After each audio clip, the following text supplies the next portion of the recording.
Sariling wika ay salamin itong ating pagkatao. Matibay na pundasyon ng ating Pilipino.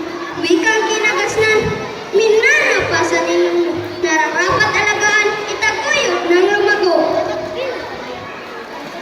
Sapagkat itong English, isang wikang universal, wikang ating ginagamit sa pagkikipinagtasan, sa pagkikipag-ugnayan sa mga dayuhan, upang itong mga bansa ay magkaunawaan at hindi ka nakatapos sa iyong pag-aaral.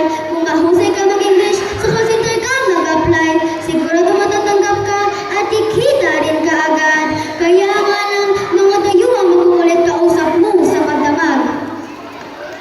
Sa mahal kong katangali na kapwa ko Pilipino, huwag nating kalimutan, dapat nating isabilan na dahil madlagang may silbi.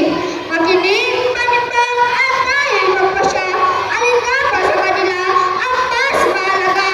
Ako'y Pilipino, wika ko'y kayamanan, taglay ang kultura, ating kasaysayan. Pilipino ang wika, sa puso't diwa, dapat ito'y palaganapin sa tuwina. Sa wika natin, tayo nagkakanawaan sa tahanan para o pamalaan.